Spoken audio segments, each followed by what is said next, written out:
Hello team, welcome to another ATP Geopolitics video with myself, Jonathan MS Pearce. This is a US politics special where I'm going to be delicately tiptoeing through the chaos that is the United States with regard to the protests in California. I called them in my last video the LA riots, and I rightfully got criticized for that because they weren't riots, not in any meaningful way, not like riots we've seen, serious riots we've seen in places. But we've had this approach from the American government, from the Trump administration, to embolden ICE to take people off the streets prior to what broke out in California. Here we can see Minneapolis going back to the 4th of June, where there was a protest against the activities of ICE, often with very, dubious behavior, very provocative, but also in terms of their get-up, their setup. They have a variety of bits of equipment on them. They have a uniform that is not particularly uniform. And that has led people, and also obviously wearing covers across their faces, leading people to wonder who these people are. They're not showing their ID when they're doing their apprehensions. And there is a theory that seems to be borne out by data that they are ICE are deputizing people across the country to act on their behalf. And that can include possibly militias who are of nefarious backgrounds. So anyway, this was growing into becoming more and more of a concern for many people in America as ICE were being more and more brazen in their activities. And I mean, we can go through so many here. ICE dressed up like utility workers in Tucson Electric from Tucson Electric Power, offering free estimates if invited inside. A young boy fell for the trick and opened the door, but luckily a neighbor ran over to stop them. They're lying. They're not in uniform, she yelled. Don't let them in. They don't have a warrant. Christine Carino started video recording the agents and intervened just before the young boy was about to let the agents into the home, which would have made his stepfather vulnerable to arrest. Tucson Electric Power said they were not told in advance of agents impersonating their utility workers as part of the ICE raid. These sorts of things have been commonplace. ICE detained the wrong restaurant worker. They arrest him anyway for resisting. Agents didn't ask for ID or even his name, just tackled him down with no warrant. Romeo has a speech impediment, making it difficult for him to communicate quickly to the agents. ICE later admitted that he wasn't the person they were looking for, but detained him anyway, even though he has no criminal record. This happened at the Early Bird restaurant in Omaha, Nebraska. The family do not know where Romeo was taken to be detained. So it's kind of like disappearing people. And then, actually, that can come a lot later. Let's go back to here. We have another story. ICE raid Los Angeles elementary schools to make welfare checks, so-called welfare checks on first graders. But the principal in this case blocked the entry. Disguised federal agents told school staff they had parents' permission to take kids out of the class. That was an outright lie. And by the way, this has happened a number of times. It's the exact same thing. They quickly hid their IDs when asked for details, arrived in unmarked cars and wore casual clothing, leading to confusion about who they actually were. The Department of Homeland Security confirmed that the agents worked for them, but claimed they were not technically ICE agents. There is the crux. They are deputizing people to work on their behalf, but they don't have the training, they don't have the equipment, they don't have the ID. These are just random kind of quasi-militia people going and taking people off the streets, often the wrong people, and detaining them, and they're disappearing people, and they're not even proper agents. Anyway, however, the federal agents said they were at the school to make a welfare check on students they claimed were unaccompanied minors who crossed the border. The parents and legal guardians, quote, deny any interaction with these entities and certainly deny providing authorization for those individuals to have any contact with these children at the school. And then we have here ICE officers intercepting a mum in the school pickup line. Doing this in plain clothing is actually really dangerous. Someone could easily mistake this for an abduction or a sexual assault and try to be the hero and then get unalived. And actually, what's happened recently is now ICE agents or fake ICE agents have gone in and I think stolen property and whatnot from maybe a garage or something up in the north somewhere, I think in Philadelphia. area. But yeah, so people are taking advantage of this and doing nefarious things.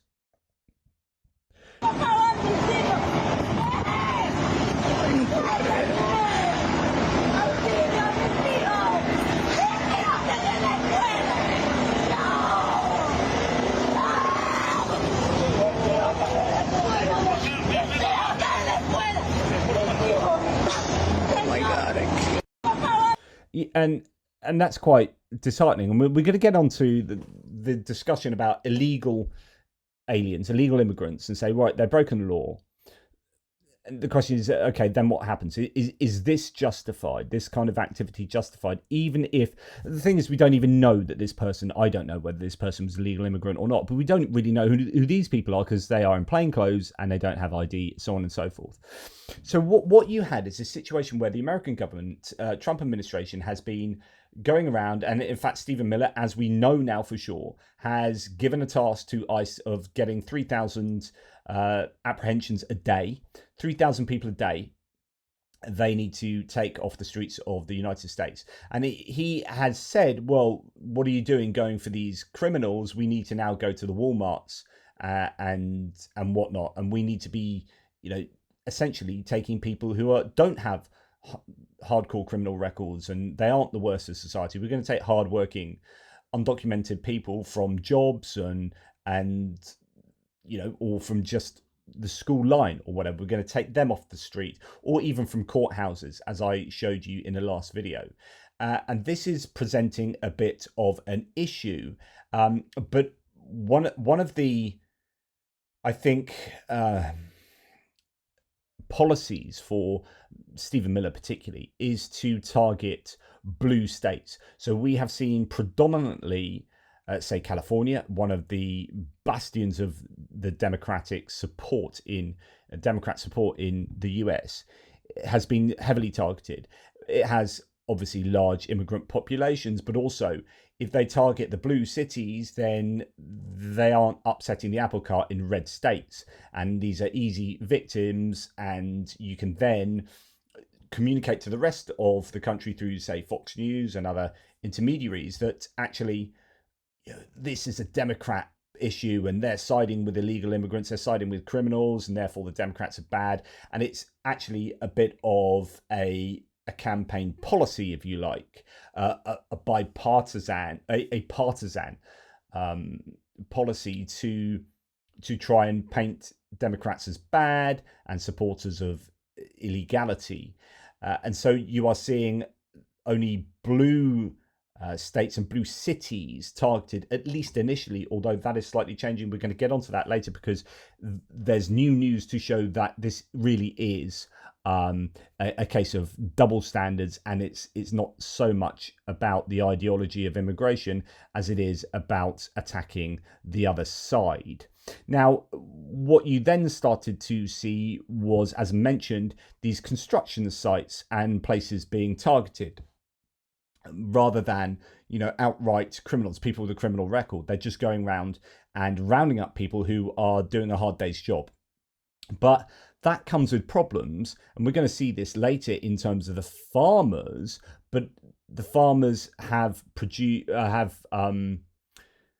lobbied, I think, or at least the red states, where these rural red states have lobbied Trump far more effectively than these urban areas where you've got construction sites and whatnot, more plentifully filled with migrant workers. You have a white construction worker here stating what the problem is.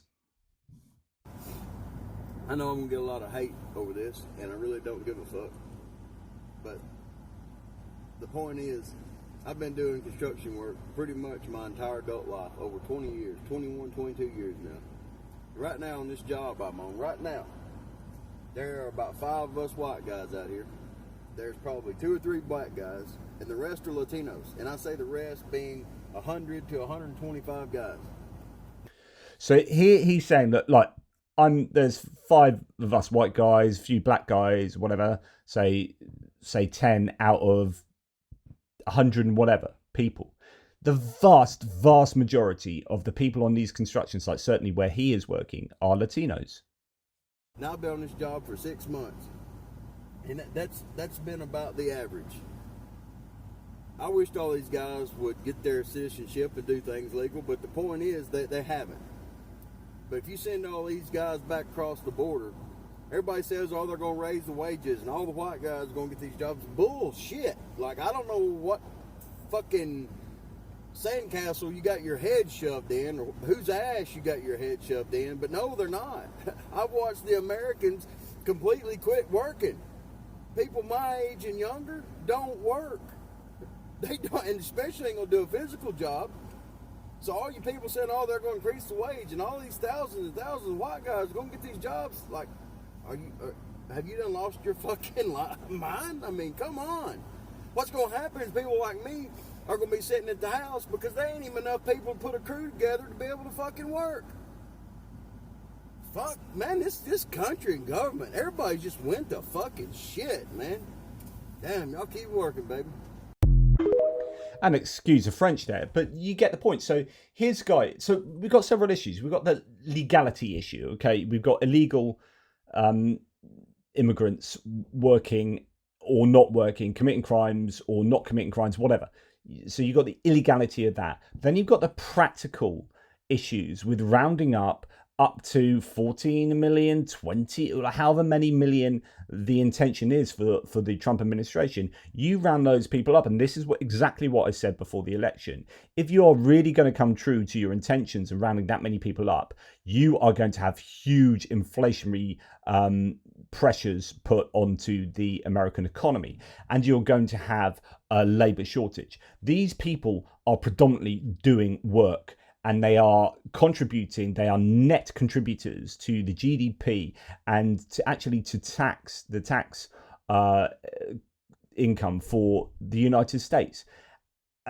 You take that away, you take those people away, and that creates some real economic problems. So yes, there's the illegality issue, but then there's the economic and practical issues of removing these people. And then there is the way that you do it. And that's kind of where I'm going with this video, is that, even if you believe that the right thing to do is to get every single illegal immigrant in the United States rounded up or removed from the country, the question is, oh, okay, but are you humane? Like, are you a decent human? So surely if you want that to happen, you want those people to be treated compassionately and humanely, and for things to be done by the rule of law, following due process. And the argument is that actually due process seems to have gone out of the window.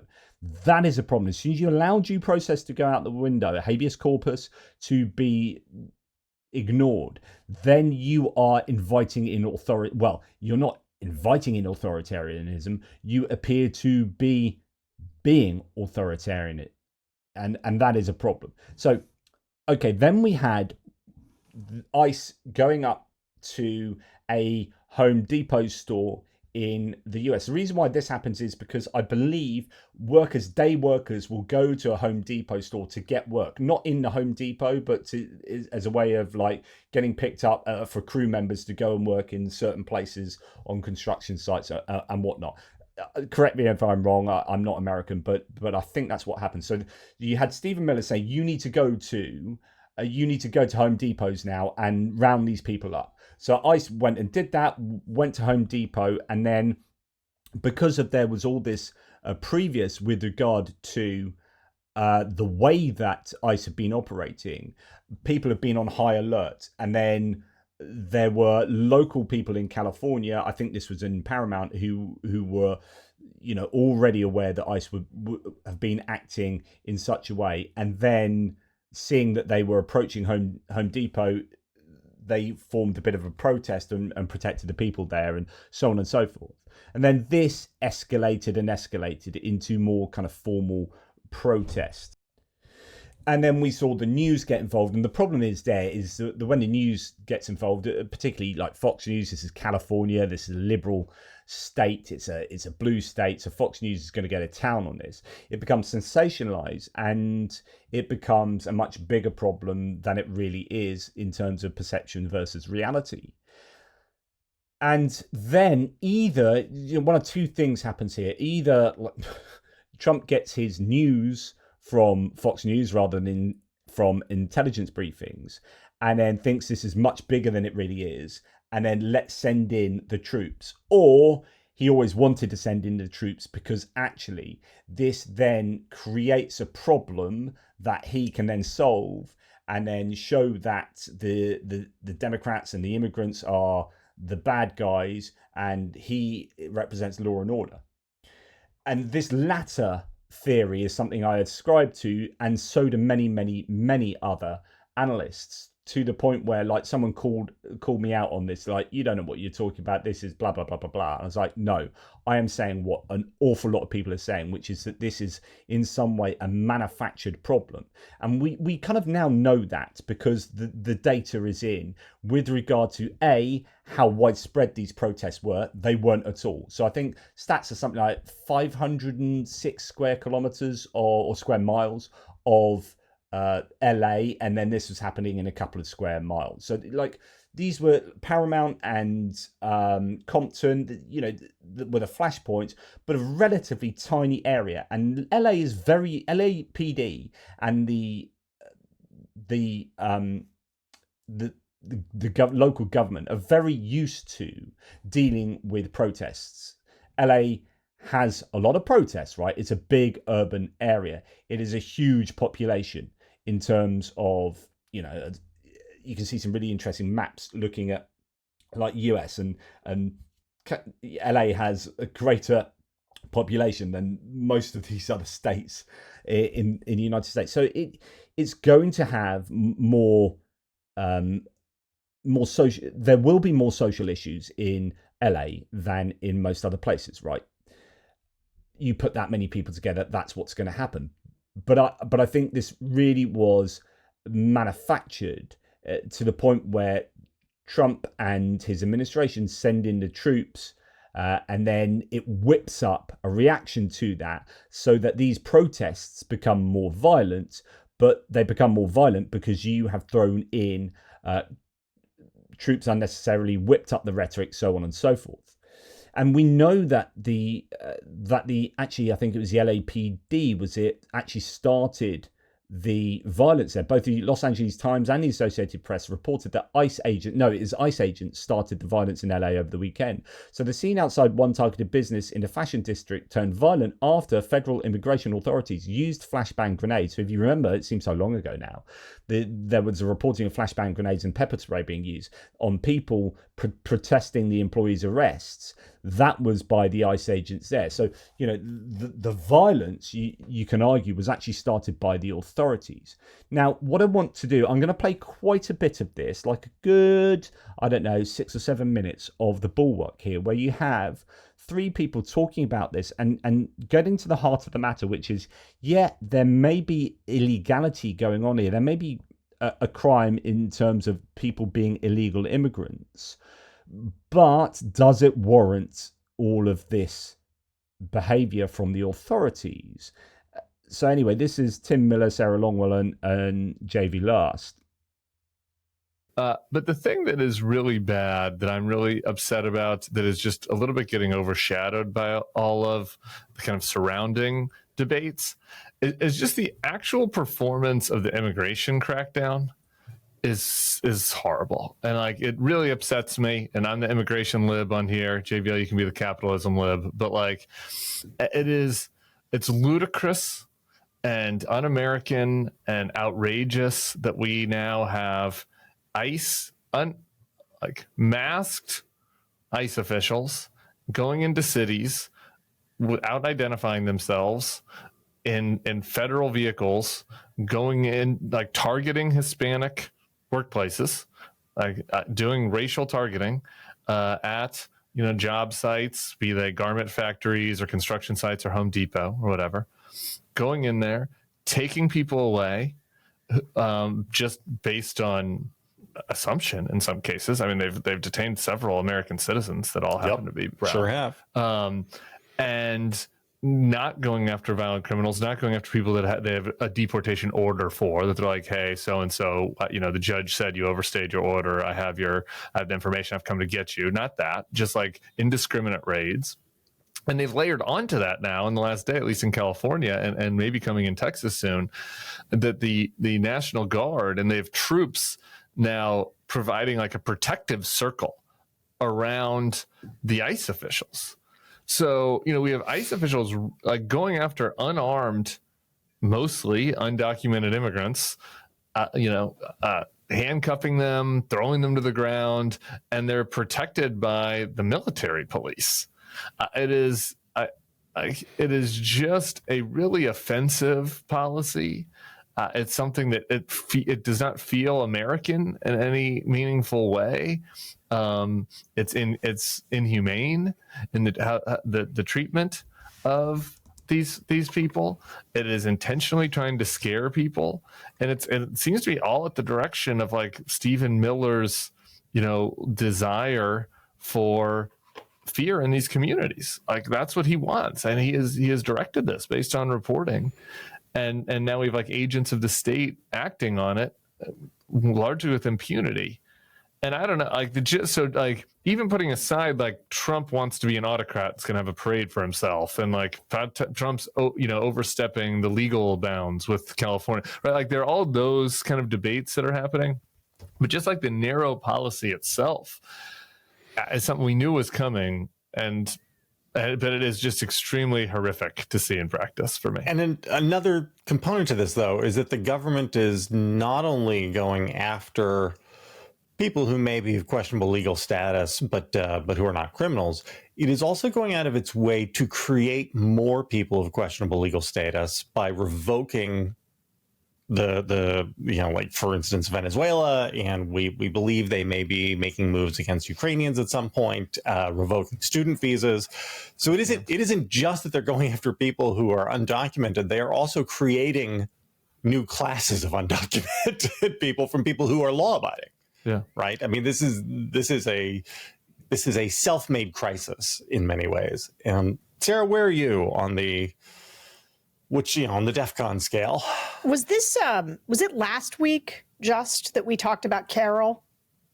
This is a really fascinating insight here. So this shows you, and we're going to talk about this a little bit later, about how it becomes a bit of a partisan thing. And it's about ideology. It's about otherization of people that are outside of your little circle. And if an immigrant's in your little circle, then they're all right. I mean, I don't mean these immigrants. I mean those immigrants, the ones in California, in that dirty blue state. But if I'm in a red state and I've got someone in my friendship group who is someone that's going to be picked up off the streets, then I have an issue with that. So that there is definitely a tension there, as you will see. Yeah. Or was it 2 weeks ago? I think it was last week. It might have been 2 weeks ago. Okay. Well, so we talked about Carol. I believe Missouri immigrant who had overstayed her visa but had been living in this community for, I think, decades. And when she was arrested and rounded up, the townspeople sort of rallied to her. And I said there, I was like, I bet all these Trump voters raising the specter of her particular issue gets her out of it. And she did. She got released because they were all Trump voters. And so what's important to understand is that what's happening in LA is there's a whole bunch of Carols, right? There's a bunch of law-abiding people who've been working there and living there and have been integrated into the economy under the long-standing tacit look the other way that America had sort of, it's the détente it had called with illegal immigration. And this is why Jake Bro has often talked about, if you want to solve this problem of illegal migrants coming into the country, then you need to punish the employers, not the employees. If you punish the employees, it doesn't really stem the flow. If you punish the employers and say you will go to prison if you employ illegal immigrants in your place of work that you own and run, then you will cut off the demand that will then cut off the supply. The supply exists because the demand is there. But if you're going to punish the supply but not the demand, this will go on forever and a day. If you were serious about illegal migration, you would punish the employer. And this is why people have said for some time now that actually neither Democrats nor Republicans are remotely interested in actually solving immigration issues, because it is an employment and therefore an economic issue. And you start doing that, you start having a negative effect on the economy. It's why in boom time there are much higher levels of illegal immigration than in times of economic hardship. How serious are you about this? Like, what the Trump administration want to do is, again, punish the employees, but just do it really, really harshly. And so, yeah, we're going to do what we've always done, but we're going to do it even more and with less morality, less empathy, and less due process, rather than structurally try and solve the issue. And so that's now being revoked. And the spontaneous anger that you're seeing in LA that is leading to the protests is the idea of all of these Carol type people getting grabbed off the streets by masked guards. And JVL, when we did our thing the other day where we were kind of debating the ephemera of, how a protest happens and how does that impact optics, I think is an important conversation to be had. But I do think it tends to be oftentimes like the first refuge of people like us who are political analysts and even people who are trying to make a movement its best self so it can succeed. But I do think we glossed over a little bit why you get into tinderbox territory is because you are sparking genuine outrage by what you are doing to people that people in that community care about. And so I wanted to bring back Carol because it felt like people could sort of understand the Carol story, whereas you go into LA and suddenly everybody's like, wow, I don't know, there's just all these people and you've got to get them around. And Adrian wrote about a Carol-esque case for us, like earlier in the week, for his Huddled Masses newsletter, which you should check out in LA. It was the guy, I don't have it in front of me, but the guy was, he spoke to a woman who wanted to keep her name anonymous, but she and her sisters, I believe, were of legal status. Their dad was undocumented, worked in that garment factory in downtown LA. And who's been to downtown LA knows kind of this garment district. And and he gets pulled out in one of these raids, and they can't go see him, right? Like they take him to the downtown holding cell where the protests are happening, so they don't let people through, and then they take him out to, I forget where, Santa Clarita or something, and they don't let her. And to me, it's like, this kind of treatment is wrong. It isn't. I've gotten into a couple of fights with like cons on social media over this recently. With like, I think this is a key, really, to this whole video. Well, they broke the law. I'm like, okay, but if somebody steals a candy bar from a convenience store, we don't cut off their hands anymore, right? Like there's huge gap in like how we treat people, right? Like it's called proportionality. There's proportionality in law enforcement, right? And it's like, if this guy who's been here 27 years, if they're really adamant that he should be deported, then it's like, okay, you can go in there and whatever, fine him or give him a probationary status, or you could even say, hey, you've got 2 weeks to be deported, and or like, I don't know, you could even put a fucking ankle bracelet on him. I wouldn't be for that, but right, like there are just so many different like intermediary steps that could be taken. They're not taking it. They're trying to terrorize people, and there obviously is a direct connection between that and the reaction. So important, and that's the hub there. That's the crux. There are other ways of doing this, and if you really want to get rid of people, but also remain humane and compassionate, and not steal people away from their 12-year-old kid, then follow these other processes that are much more aligned to what democratic nations would do, rather than this really authoritarian approach of just whisking people off the streets using unnamed, face-covered, quasi-ICE agents. It seems incredibly problematic. So we had this escalation whereby Trump then brought in the armed forces. I mean, here's an example of Trump's abject nonsense that he said concerning the matter? May be there a little bit, but it seems to be getting less and less because they're going there and they're met with a very heavy force. And if they weren't, you would have that city right now would be on fire. It would be burning down. The rest of it, what's left over, because the other. So just not only, I mean, we could do a linguistic analysis of Trump again and his just changing of subjects the whole time, literally like the subject of a sentence, and waffling almost incoherently, and the idea that we translate this so that we can understand it, and is that good enough that we're having to translate the President of the United States when he speaks, translate it into sense? But that aside, it's a really good indication of how overblown this was. Like, the idea that if they hadn't sent in 2,000 National Guard who are federalized and a further 700 Marines, who, by the way, only 300 of those were actually assigned something to do. The rest of them are sitting around twiddling their thumbs. So, A, we know they weren't needed. But B, the idea that that Los Angeles would be burning down if he hadn't sent those troops in that weren't used anyway, particularly, is just utter nonsense. It is nonsense, but it shows how much that this was overblown, both in the news, like you're watching this stuff and they're focusing on certain intersections, but when you look at the whole of California, the whole of Los Angeles, it's not a reflection of what was going on. It just, I just think this was really manufactured. Fire was started because they wouldn't allow water into LA. They wouldn't allow water into California because they had it all shifted out to the Pacific Ocean, and I turned it around. What's that got to do with anything? I told them to do it in my first term, and they didn't do it. We had COVID, and they didn't do it. And I told them to do it. We did it in the second. Now we have billions of gallons of water flowing down. But Newsom should have done this. He's an incompetent man, an incompetent governor. Okay, any other questions? Any other questions? Like, as this person says, Jim Schutzen, are there any other adults to provide an alternate to this alternate reality? Just going anyway.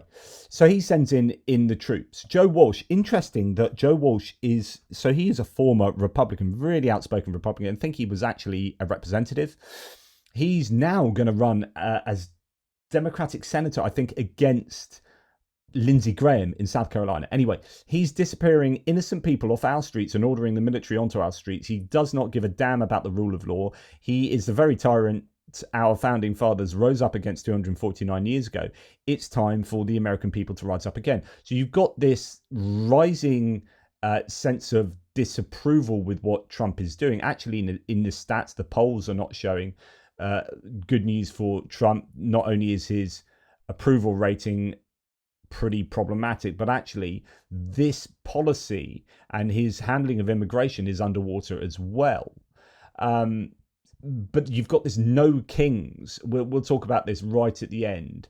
A no kings movement, according to Axios, a map of protests and events for the no kings set of protests on June the 14th is there. I mean, that's a map. The rallies will take place against a backdrop of military parade that Trump is holding in Washington to mark his birthday. I mean, goodness me, that's problematic enough. So, you know, the idea that Joe Walsh here is saying that our founding generation rose up against this kind of behavior 249 years ago. Well, actually, the protests are called the No Kings protests because they're seeing Donald Trump as a king, as an autocrat. Now, Caitlin Collins, well, in fact, let's go to Caitlin Collins here. Something that the president said about you, sir, and what you have said about this situation. I'd like for you to listen to that right now. That's the LAPD chief she's talking to. If we weren't there, if we didn't bring in the National Guard and the Marines, you would probably have a city that was burning to the ground. So this is a repetition of what he's just said. So he's saying at another time, if we didn't send in the National Guard and the Marines, that city would be burning to the ground. Just complete and utter nonsense. That's just a lie. Just like it was a number of months ago with the housing, you would have had a big problem there. We weren't there. In fact, the police chief said so much. If you look at what his statements were, he said, we're very lucky to have had them. If we weren't there, that city would have been burning to the ground, would be burning right now. So she's going to go to that police chief. Is that how you would characterize your statements, sir? No, we were not in a position to request the National Guard. We have a protocol that we work up through. First, we bring in all internal resources to bear on the issue, whatever it is. Then we mobilize the department or part of the department to be able to get everybody out there dealing with the issue. If we don't have the capacity at that point to be able to do that, then through the sheriff we request mutual aid, and we get our law enforcement partners from police departments and sheriff's department throughout the Southern California region to assist us in doing what it is we need to do. We're at that level now, and we're nowhere near a level where we would be reaching out to the governor for National Guard at this stage. And my hope is that things are going in the right direction now, and that we wouldn't have had to have done that, or we won't either. There you go. So Trump is lying. So you got the very guy that Trump is talking about saying, we're not at that level and we can't foresee us being at that level. We're nowhere near that level for us to request extra National Guard help from the governor. But instead, Trump has gone over these people's heads, claimed that actually that's what was wanted and warranted by the very person that you're hearing here, and then sends in the National Guard to whip up this storm and the Marines. Honestly, it's an absolute shocker. And now a federal judge in the 9th District Appeals Court has ruled that Trump illegally deployed the National Guard troops to Los Angeles. So not only are analysts like myself saying, well, this is completely unreasonable from Trump and it looks like he's trying to manufacture an issue, you've got the law saying the president acted illegally in deploying the National Guard, which is exactly the case. What everyone was saying originally, now there's that verification from an official judgment. And here's just, I mean, so many of these. This is a guy in LA. Just California has fallen. West LA is in ashes. You know, the idea that if we didn't send in the National Guard, then the whole place would have burned down. And this is like someone there going, what are you talking about? I saw on the news that California has fallen. I'm in West LA. It is total chaos. Everything that you've heard is true. Do not come here. I'm gonna get some ice cream. Just honestly, it's absolutely ridiculous and completely manufactured. Now, here we have the soldiers just able to stand around and play on their phones and eat. What a waste of time and our money. This is to instill fear in the community. And here you've got, you know, there are so many of these sorts of videos of people. This is right downtown. This is where the fires were last night. That's right in front of the federal building, and they're just fucking taking pictures, man. They're not even looking at a crowd. What's that car? We don't care. Those are all, nothing's in the chamber in those. You know that too, right? He's eating a fucking Snickers. But remember, it's a war zone. It's a war zone, people. Look at this. What is it? Lexus. I can't read. I don't know what car is. Is that a Lexus symbol? Just driving right up to them. I didn't even look who was in it. Tax dollars. So on and so forth. And then when there were issues, some of the activities were pretty difficult to watch. Now, obviously there was violence and there was justified reaction towards some of the violence from LAPD and whatnot. But there are also an awful lot of images and videos of people getting unjustifiably done over, thrown to the ground and beaten with big sticks and actually run over by horses and stuff. And yeah, these things are difficult, right? It's difficult to get it right, to optimize your reaction. There's all sorts of variables, all sorts of information going around. You got fireworks going off there, but there's also a great deal of information and evidence to suggest that a lot of the authorities were overreacting as well. Here we have a woman who is crossing the street to get a bucket. She's coming back and then just gets shot. Like, literally has her hand up, collecting a bucket, and then they just shoot her with, I presume, some kind of non-lethal beanbag type. So then, that causes it's stuff like this that's just. Here's another example. This one actually was worse in my opinion. So this is a woman who lives literally where they are protesting, and she's trying to get to her apartment, right? And you've got the person talking here. Bitch over here. Look at. So excuse all the language, but you get the point. So this woman goes over and says, look, I live here. I just want to get home. And they say, no, you can't. And then she's not armed. She's just like come back from work or whatever. And she's like, I want to get home. And they're like pointing guns at her and whatnot. And then it ends up with them shooting her, essentially. And it's just completely and utterly unjustified. So we just go back to that. If they shoot her.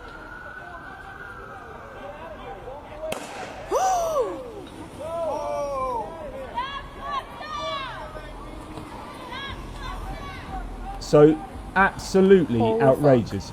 So this woman goes over and then. Really, fuck off. She's not doing anything. Come on. We're moving, assholes. Ooh, you got it. Hang on. I just need to get out of their sight. Here. I got some supplies in my bag. Sit down.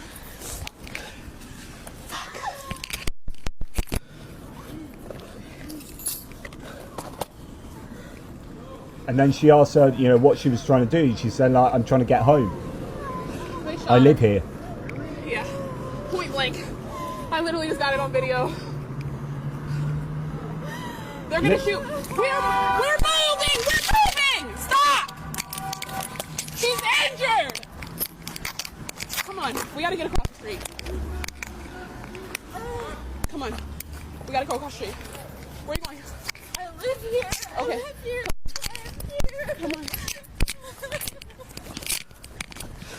So in case you didn't hear, that's where are you going? I live here. I live here. And, she's crying, obviously being hit by, I don't know what that weapon is. The previous one was like some big beanbag. I don't know if this is beanbags or rubber bullets or whatnot. I just literally shot her point blank. No, she's not okay. Yeah, try right here and let me just look at it. Unless you want to go inside. So there you go. And, more and more issues. Now, these things are difficult and there's always going to be two sides to the story, right? And the police have got a job to do in keeping the peace. And I don't know if there's a curfew there. But then, if someone lives there, what that suddenly the police get to say, no, you have to live on the streets now, just really, really bizarre. And then just other there's plenty of imagery like this,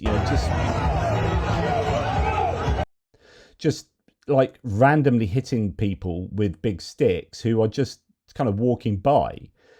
You got a guy here that he's just walking, just gets stuck getting hit on the back. Could easily hit him on the head with that. And he's like, what are you doing? I'm just trying to walk. And obviously they're kettling them or whatever, getting to move along. But I don't know. There's an awful lot of this kind of activity. There's so much caught on camera now. So moments ago in Boyle Heights, California, 2 federal immigration vehicles rammed into a white sedan, which you can see if we go back to the beginning of this. So this white vehicle is rammed by the ICE agents. It's carrying 3 individuals. Agents then appeared to fire a chemical agent into the car before detaining the driver. A woman in the vehicle, sounding visibly shaken, insisted that all the occupants are American citizens. Protesters are beginning to surround the area now. This response seems wildly excessive. And you're thinking, again, it's about, okay, if there is illegality here, are you ramming cars and then firing chemical weapons into vehicles? Is that how is that acceptable?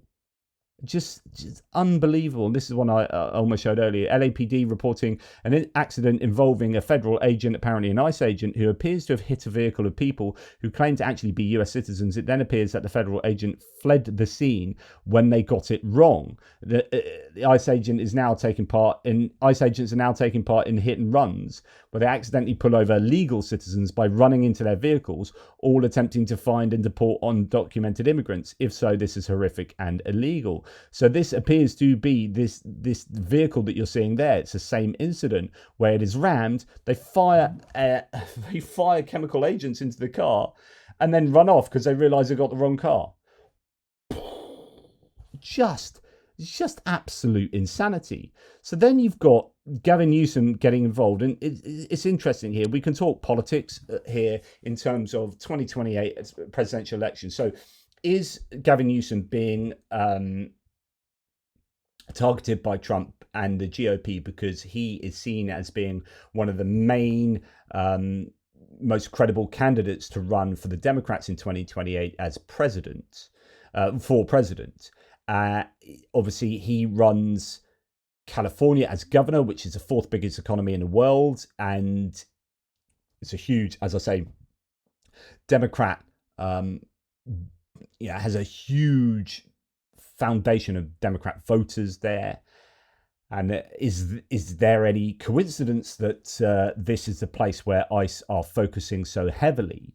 Anyway, as a result of Gavin Newsom coming out fighting, he's actually doing very well in terms of PR. So I think people are finally like, they're happy that Democrats are happy that finally there is someone that's standing up to the Trump administration, because where the rest of the Democrat leadership, what are they doing?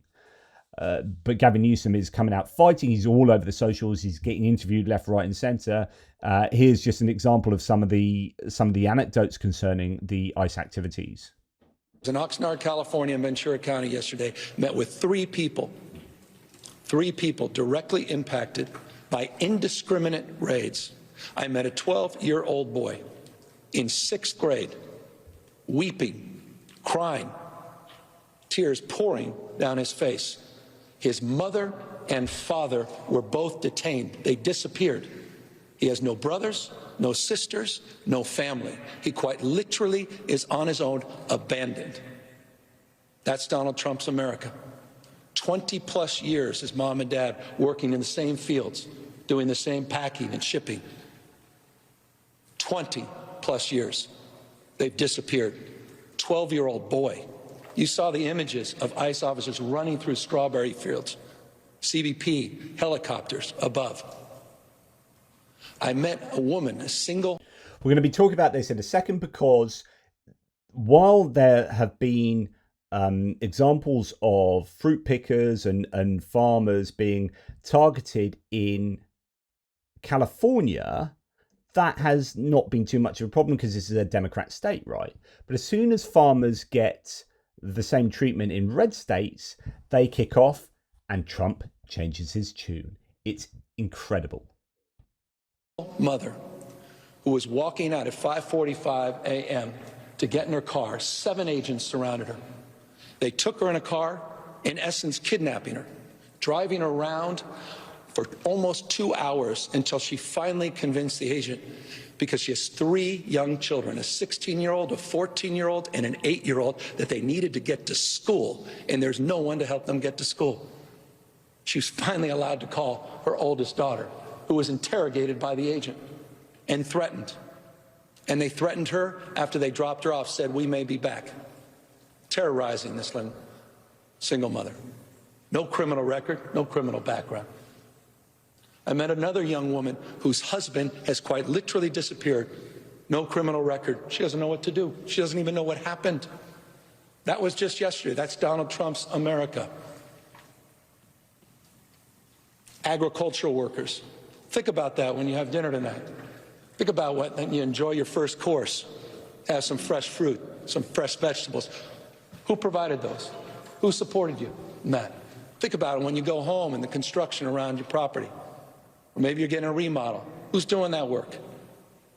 destroying not only the foundations of our democracy, the best, again, of the Roman Republic and Greek democracy, but now our economy is at risk because of the recklessness and the cruelty of Donald Trump, the indiscriminate cruelty of Donald Trump. Why else? So you can talk about the illegality of it, but what about the humanity of it? What about the economic ramifications of it? So then Donald Trump just starts having well, actually did before Newsom said that. Donald Trump was aiming for Newsom, who he calls Newscum, and he does it publicly, and it's juvenile. And I quite often wonder, when I'm having a shower or whatever, I'm like, if I was given one question to Donald Trump, if I was allowed into the White House press corps, like, what would that question be?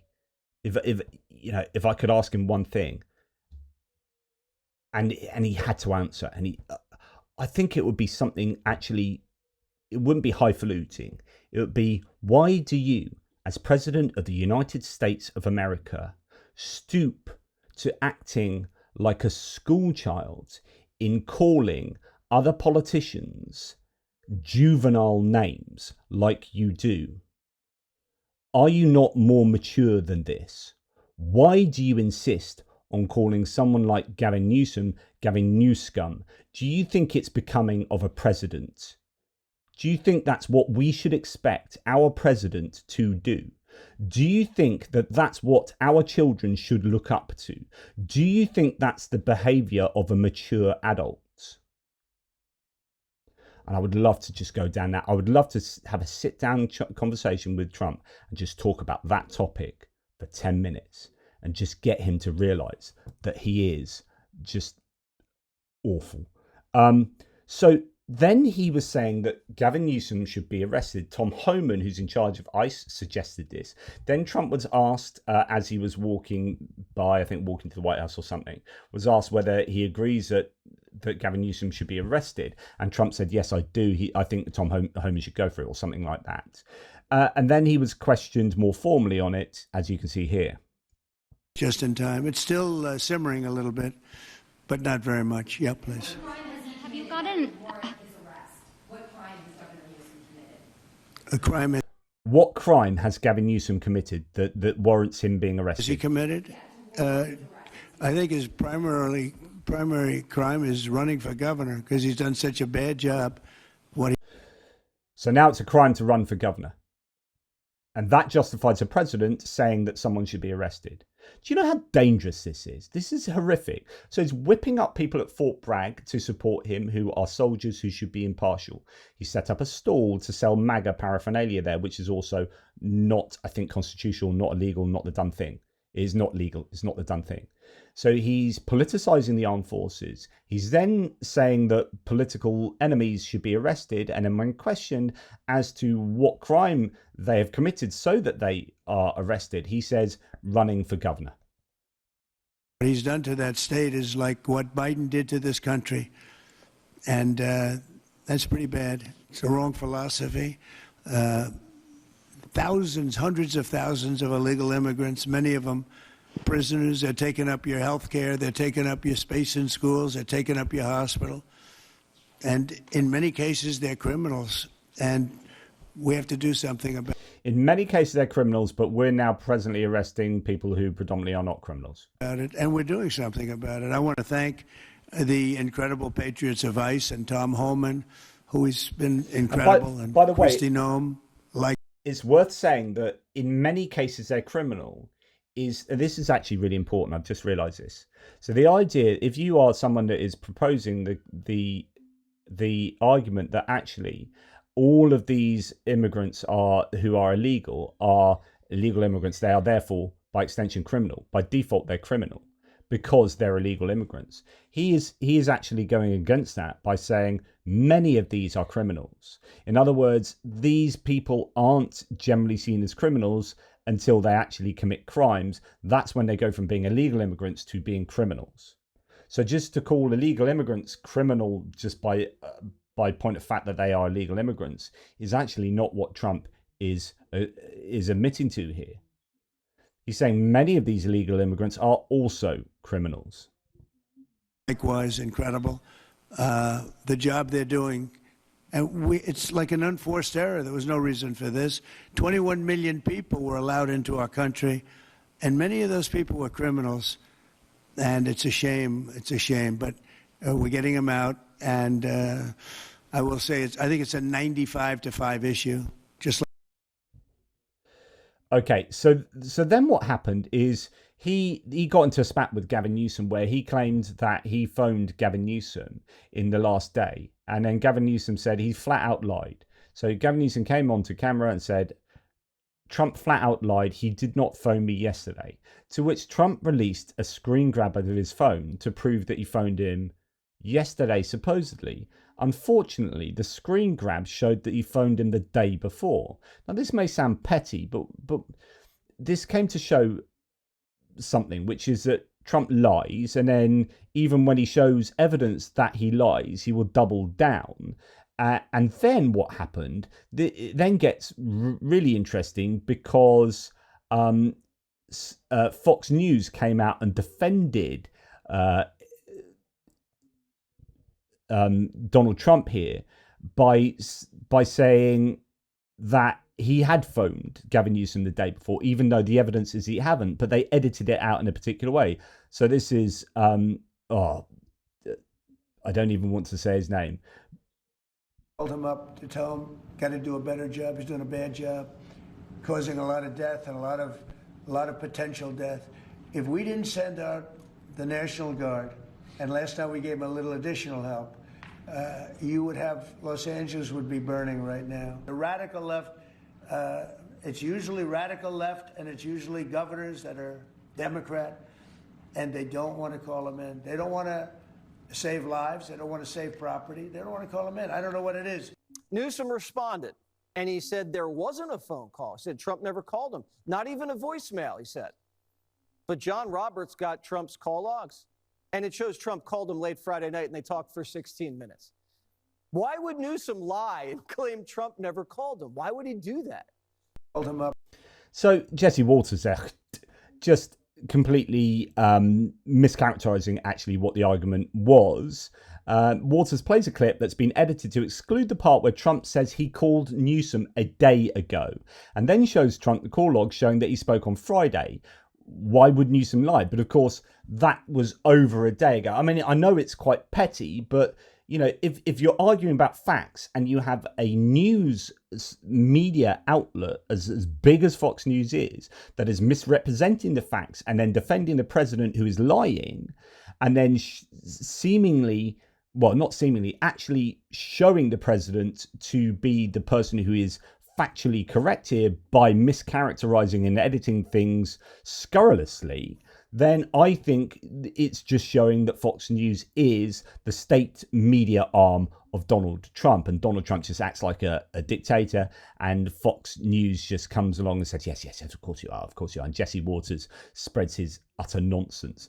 Now, when you have Alexander Dugin, who is a genocide advocating ultra-nationalist philosopher whose ideology underwrites Vladimir Putin's thinking, coming out and saying this about Gavin Newsom, then I would be someone to support Gavin Newsom just on point of fact that Dugin is having a go at him. So Alexander Dugin takes time out of his day to say, Gavin Newsom is my personal existential enemy. I hate everything in him, as well as I hated Obama, Hillary Clinton, George Soros, Joe Biden, or Kamala Harris. Every feature, every expression. They are figures of hell. I see in all of them the image of Antichrist. You have the Russian, really, Kremlin fully backing Trump here. They know how divisive this subject is, and they are backing their horse, that is Donald Trump. Now, going back to these troops that were sent to California, who were federalized and sent by Donald Trump, Gavin Newsom says, Pete sent 4,700 troops here. So this is Pete Buttigieg back when they weren't needed without. Oh no, not Pete Buttigieg. This is Pete Hegseth. Sorry, sent 4,700 troops here when they weren't needed without adequate fuel, food, water, or a place to sleep. So 4,700 mentioned there. I thought it's 2,700, could be even more, even worse, right? And this is costing $134 million in the cost of having those troops sent there. But don't worry, he's at a baseball game, says Gavin Newsom, talking about Pete Hegseth. And this is where these troops had to sleep because it was so utterly poorly organized by the federal federal authorities. Okay, now we're going to move on to kind of the last thing here, which is, okay, here we have a news piece from ABC7 on ICE going to the fields at 6 a.m. So these are agricultural fields to seize workers and take them away. More and more examples of the fascist brown shirts, starting with farm workers. So then we are getting, like with the construction sites, more and more examples of hard-working immigrant workers being taken from their place of work, and that having a knock-on effect on the economy, as well as possibly not following due process, so on and so forth. Okay, then what happens? And this is fascinating because this starts happening in red states with agricultural. So red states, and I've talked to you a lot about this before, the rural-urban divide. You will find that red states in the United States are predominantly less populated than the blue states. Republican states are more rural, and you'll find this urban-rural divide in politics right throughout the world. The UK, it's the same if you look at the electoral map, except the colours are reversed because our parties have different colours here. The Conservatives, if you look at a map of the UK, it's massively blue, or at least it used to be before the last election. It was massively, massively blue. And that's because the larger constituencies are generally rural, as in larger geographically, are rural constituencies that have fewer people in, far more likely to vote Conservative, small c Conservative, as well as big C Conservative in the UK. And the same is the case in the US, where rural communities are far more likely to vote Republican.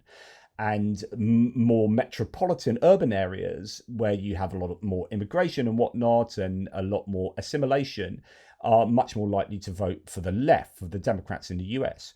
So you have these small, concentrated, highly populated, highly concentrated population-wise constituencies in the US being blue, and large states, large counties and large states being rural and voting red. Okay. And when I start going to some of the farms in those red states, then you start getting Trump getting lobbied by those red politicians, those Republican politicians, to which Trump then comes out and reverses things. This is insane, right? Breaking news. The guy that spent the first 70 years of his life in construction, hospitality and entertainment accidentally finds out that our entire labour force runs off illegal immigration. Oops. Our great farmers and people in the hotel and leisure business have been stating that our very aggressive policy on immigration is taking very good long-time workers away from them, with those jobs being almost impossible to replace. In many cases, the criminals allowed into our country by the very stupid Biden open borders policy are applying for those jobs. This is not good. We must protect our farmers, but get the criminals out of the USA. Changes are coming. Wow. So Trump's border policy in one sentence, please leave, but also please pick my letters. So you appear to have now a change in approach because he's signaling a change is coming because, and you can read that in many ways, but there's clearly evidence that he's been lobbied. Our great farmers and people in the hotel and leisure business have been stating that our very aggressive policy on immigration is taking very good long-time workers away from them, with those jobs being almost impossible to replace.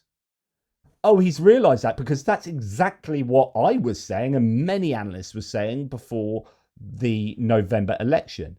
And now that he's actually gone and done this, and these people are being rounded up left, right and centre, he's being hit with all sorts of complaints that this is going to affect the bottom line. This is going to affect inflation. Who is picking the... apparently what you've also got is not that people have been taken from these farms. That is happening to some degree, but people aren't turning up to work because they're afraid of being taken, and that's actually having an even bigger effect, that people are so scared they're not turning up to work. and therefore the farm work is not getting done. This is going to have a deleterious effect on the economy, on produce, on inflation, so on and so forth. Now, that is a big issue, and I'll be interested to see whether Trump doubles down on this policy, or whether he starts trying to create get out of jail free cards for farmers in red states, so on and so forth. We heard of the example of Carol earlier, where she was supported by her Republican neighbors to the point where she got let off. But when that happens in Democratic areas with Democratic neighbors, these people are rounded up and disappeared. There seems to be a kind of double standard going on here. Now, Trump has also said of these protests that they are just paid insurrectionists, paid troublemakers, they get money. How will you determine whether or not there is an insurrection? Well, you'll take a look at what's happening. I mean, I could tell you there were certain areas of Los Angeles that you could have called it an insurrection. It was terrible. But these are paid. Not the definition of insurrection, by the way. And Lauren Boebert was being called out on this, where she was speaking to J.B. Pritzker, who is the Illinois governor. And she was there was some kind of committee hearing in Congress yesterday, and she was saying this is an insurrection. And Pritzker fought back and said, no, you want to know an insurrection? January the 6th. And do you know what you did? You pardoned 1,600 of them. So don't lecture me on insurrections and whatnot. And it was really powerful. This is not an insurrection. These are protests against ICE. Insurrectionists. These are paid troublemakers. They get money. And when you take a look at what they do, where they show up and everyone's saying, what's he doing? He's pounding the curbs. This one guy's pounding the curb, breaking the curb, and handing big pieces of granite. In some cases, it's granite and concrete to other people. And they're running out with it. And then we watch the other people, and they try and throw it into the face of the soldiers, throw it into the face of the police, and they hurt some people very badly. They go up on bridges, they drop it down. Now, while all of this may well be happening, and there has been the breaking up of bollards and things and to use as projectiles, the idea that these are all paid insurrectionists is absolutely absurd. Absolutely absurd. This is the protest in New York City from the 12th. So this is yesterday. Protest today in New York City. Check out all of these paid insurrectionists. And you're like, this...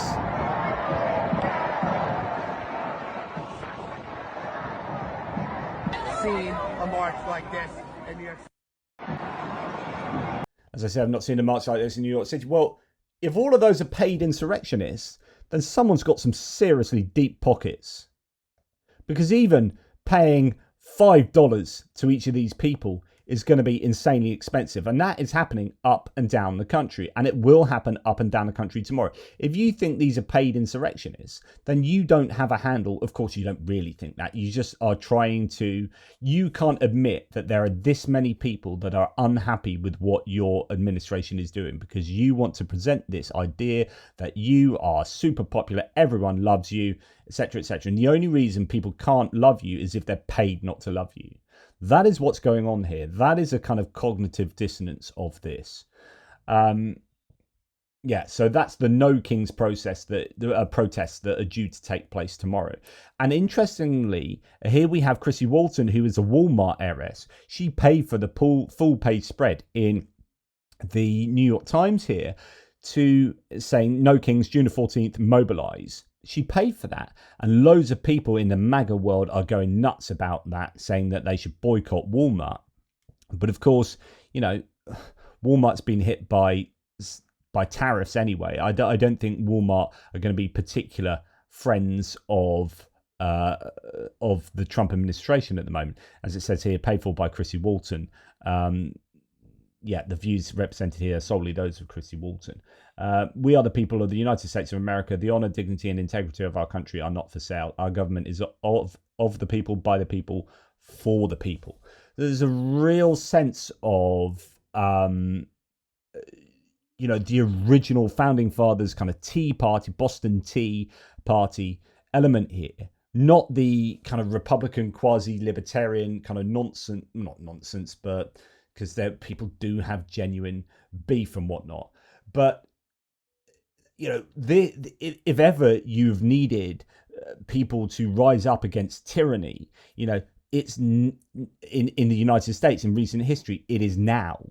Like, this does really seem like tyranny. And then yesterday, so many people talking about this. You have a senator, the Democratic Senator Alex Padilla here from California, being bundled out of a press conference with Kristi Noem, the Secretary for the Department of Homeland Security, being bundled out and then handcuffed. Right? A senator being handcuffed. Now, you can argue that he shouldn't have been trying to interrupt a press conference like this, right? Okay, yeah, we can talk about that. But for an administration that keeps banging on about freedom of speech, as soon as people exhibit a freedom of speech, they are shut down. Like, this is the absolute opposite of freedom of speech. This is someone being bundled out and handcuffed who is a serving senator on the correct committee for this, by the way, trying to ask Kristi Noem a question. I'm Senator Alex Padilla. I have questions for the Secretary. And he announces that he's a senator, and there's this denial that no one knew who he was. He announced very clearly, I'm Senator Alex Padilla. Because the fact of the matter is, a half a dozen violent criminals that you're rotating on your heads off. How many of our ICE agents have been doxxed for doing their duty? How they have been targeted? So he was then taken out, and you can see other footage of him being put down on the ground and handcuffs. And that's being treated as highly controversial. People then sounding off, this is a United States senator being violently removed from a public briefing. I think that's probably overdoing it a little bit. Many are who are reaching out to Senator Padilla right now. And there are facts we need to gather, but this is very, very serious moment. So, as that was happening, people were like, "Oh my goodness!" And lots of people have come out since then and talked about that. And it's just and complained about this, saying that this is a sign of where we're at, where a senator gets handcuffed and bundled out of a press briefing when he's trying to just merely voice his concerns about what is going on in the country. What does that say about the status of freedom of speech? So be very careful. If you're someone that speaks often about how, I'm all for freedom of speech, just be careful about whether you cherry pick when freedom of speech is acceptable and when it's not, and what's acceptable if you think freedom of speech should be constrained. What kind of action should happen to someone that you think shouldn't be allowed to say that? And why do you think they shouldn't be allowed to say that when, Marjorie Taylor Greene was heckling in the State of the Union address and nothing happened to her? And it happened the other way around, and they were bundled out when Donald Trump was speaking. So, there are the Democrats, the idea that Democrats are always hard on freedom of speech is actually not borne out by the data at all. And it's more likely, it appears, that Democrats are going to be shut down when they are trying to voice their First Amendment rights. Anyway, the last thing I'm going to leave you with is this. So Trump attended with JD Vance, and he got booed somewhat when he was there because it's a Kennedy Center, which he has already kind of butchered in terms of who's in charge of it. And what content they will show. Anyway, the Kennedy Center is this cultural center for the Americans. Is showing Les Mis, and Trump apparently says this is his favorite, Les Mis. But I don't think he quite understands the irony. So at a time when the population is trying to rise up against an authoritarian leadership, he is extolling the wonders of Les Miserables, which is essentially a story about that. Trump attends Les Miserables premiere as protests persist across the country. The musical, the Trump favorite, has also provided anthems for protesters around the world. It's just hilariously ironic. He's so tone deaf. And funnily enough, when he went to, was it the French embassy? Like, did they not have, or when it was in the White House and he had Macron round, I think it was in the United States. He got people to sing one of the songs from Les Miserables, which was again, insanely tone deaf because it was against authoritarianism and so on and so forth. And yeah, that I almost showed that to you months ago when it happened. Anyway, then JD Vance says, about to see Les Miserables with POTUS at the Kennedy Center. Me to Usher. So what's this about? A barber who kills people? Usher, his wife, hysterical answer. That's apparently a different thing called Sweeney Todd. Ha ha ha ha ha ha. And then I love this. So someone asks Grok, the AI on Twitter, compare the irony of seeing this post considering what's happening in LA. And then Grok says, the irony lies in JD Vance attending Les Miserables, a story of social injustice and rebellion, while LA protests against immigration policies he supports escalate, with curfews and federal forces deployed. The musical's themes mirror protesters' grievances, making this attendance seem tone deaf. However, personal cultural outings don't inherently reflect policy stances, and the timing may not align with the protest's peak. Public perception varies, with some seeing hypocrisy, others a valid personal act. I would be of the former there, saying that this is insanely tone deaf and incredibly ironic. Anyway, that's enough from me. Just a kind of smorgasbord of thoughts, loosely threaded together. I hope it made sense. I just think, you know, where the US is at now, you didn't see this under Biden. Biden had his faults, of course he did, but there weren't these kind of mass protests taking place. And this is, I think, a reflection of the lack of humanity, the lack of compassion, and the lack of due process in an ever more authoritarian state in the United States. And I think it is definitely of major concern. Anyway, that's enough for me. Take care, and I'll speak to you soon.